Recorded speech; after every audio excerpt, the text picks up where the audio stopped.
Vocês, parabenizá-los por essa belíssima festa que estamos realizando aqui no Templo Central, todos os irmãos que aqui se congregam, todos os que nos dias anteriores à data da festa estiveram dedicados, se esforçando ao máximo para que esses dias fossem dias de bênçãos e dias especialmente que nós pudéssemos receber de Deus aquilo que Ele quer nos dar, recebermos o tratamento dado pela Sua Palavra, sentirmos a Sua presença, glorificarmos o Seu nome. Parabéns à congregação Templo Central por esse maravilhoso trabalho. Que Deus continue abençoando grandemente essa obra em nome de Jesus. Pastor Edgar Macedo, quero glorificar a Deus pela vida do nosso companheiro. Tem sido um grande amigo para mim aqui na cidade de Bacabal, desde quando nós chegamos.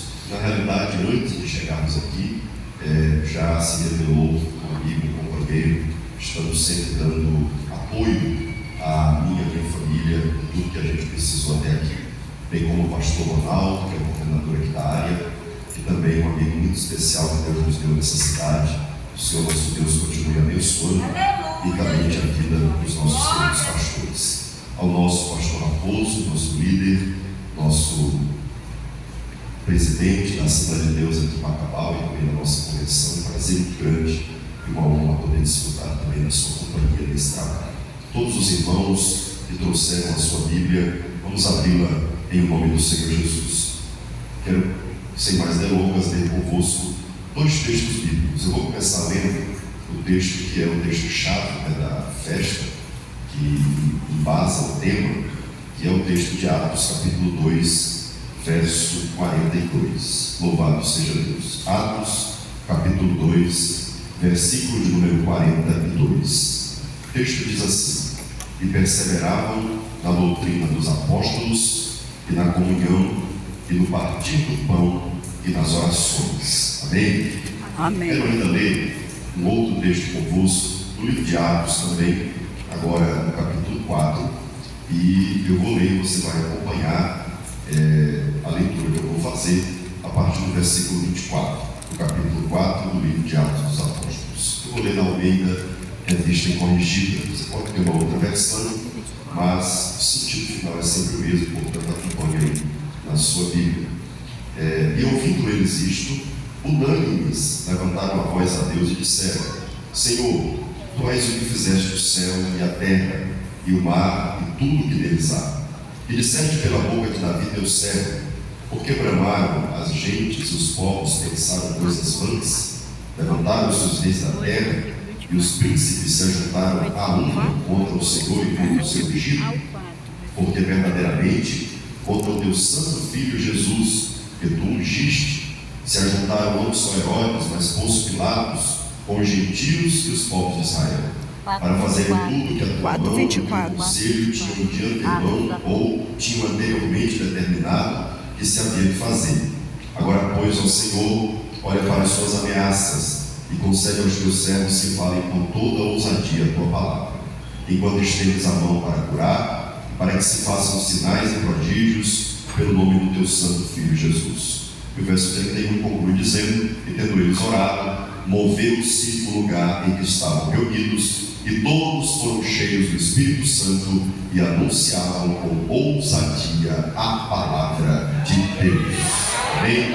Louvado e exaltado seja o nome do nosso Senhor eternamente. Querida igreja, eu quero parabenizá-los também pela escolha do tema que está sendo utilizado nesta festa aqui no Templo Central, alcançando a unidade da igreja através da palavra e da oração. O tema baseado no texto que nós lemos primeiramente. E esse tema ele nos dá uma oportunidade maravilhosa de refletirmos a respeito da igreja, de voltarmos na Bíblia Sagrada, no livro de Atos dos Apóstolos, e contemplarmos aqui o relato, o registro bíblico feito pelo escritor Lucas, sem dúvidas um dos mais habilidosos e detalhistas escritores do Novo Testamento, um médico grego, companheiro de Paulo nas suas viagens missionárias, a quem Deus utilizou de maneira muito especial para deixar para nós dois tesouros lindíssimos, importantíssimos para a igreja, Um é o livro de Lucas, que os irmãos conhecem, o Evangelho, que escreveu Lucas, leva o seu próprio nome. Na verdade, é um registro biográfico da trajetória de Jesus, e também o registro historiográfico da igreja, o livro de Atos dos Apóstolos, cobrindo aí um período de mais ou menos 30 anos, os primeiros 30 anos da igreja cristã aqui na Terra. E ao olharmos para um tema como esse e voltarmos às páginas sagradas, especialmente ao livro de Atos dos Apóstolos, nós temos a oportunidade de voltar às nossas origens, aonde tudo começou, como começou e tudo aquilo que o Senhor nosso Deus fez através da igreja nos primeiros anos da sua jornada, da sua caminhada aqui na Terra. E esse voltar às origens, regressar ao início da nossa história, ele é importantíssimo para nós. Não podemos deixar de visitar e de revisitar muitas e muitas vezes o relato bíblico a respeito de como tudo começou, porque essa história não apenas narra o início da trajetória cristã, mas lança para nós também as bases que servem de padrão para o nosso comportamento como igreja nos dias de hoje. O livro de Atos dos Apóstolos não apenas foi deixado como registro histórico daquilo que aconteceu no passado, mas daquilo que deve continuar acontecendo no presente. Alguém inclusive disse com muita sabedoria que nós ainda estamos escrevendo esse livro. Não, obviamente, no sentido canônico da palavra, porque o cânon sagrado está perfeitamente concluído, encerrado, não há mais o que se escrever, o que se acrescentar à narrativa bíblica, mas nesse sentido figurado, nós continuamos escrevendo essa história, porque Atos dos Apóstolos, na realidade, narra a trajetória da igreja, os primeiros 30 anos aproximadamente da história da igreja, mas a história da igreja não termina no capítulo 28 de Atos, ela continua sendo escrita por cada servo de Deus, ao longo da trajetória aqui na Terra. Nós seguimos escrevendo essa história e ela continuará sendo escrita pelo poder de Deus em nós até o arrebatamento da igreja desta terra. A história só se encerrará, a história da igreja aqui na Terra só se encerrará por ocasião do arrebatamento, daquele evento que nós estamos aguardando, aquele evento que o próprio Paulo narra em Tito 2:13, dizendo que a bem-aventurada esperança, louvado seja Deus, a maior de todas as esperanças do crente, a esperança que faz o nosso coração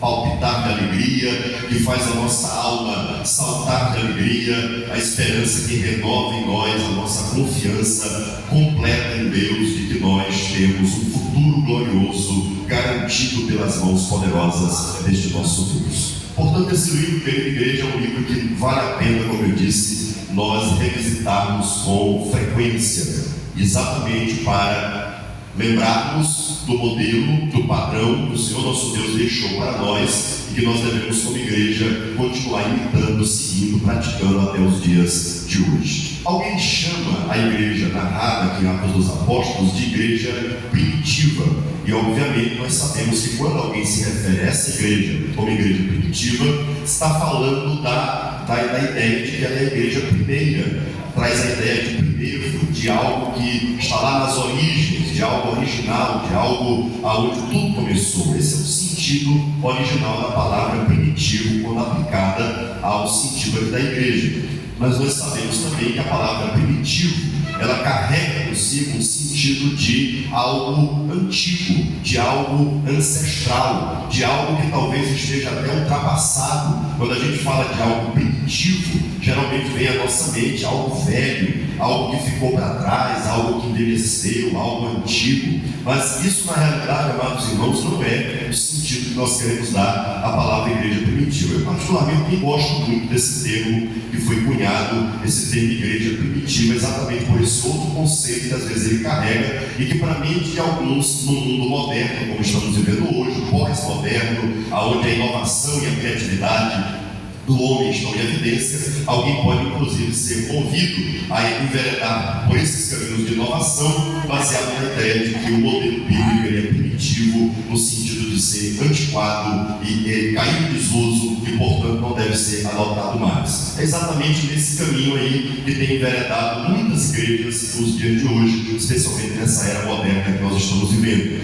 Muitas igrejas estão abrindo mão da ortodoxia bíblica e estão adotando novos modelos, novas novas formas de ser igreja. Então, existem muitos padrões completamente diferentes da ortodoxia, da tradição, daquilo que a palavra do Senhor nosso Deus nos ensina. Muitas igrejas onde não existe mais culto, o que existe na verdade é um espetáculo, onde as pessoas não vêm para adorar, as pessoas vêm para se entreter, vêm para se divertir. As pessoas não vêm mais para contemplar a glória de Deus, para se esvaziar de si mesmas e serem cheias de Deus.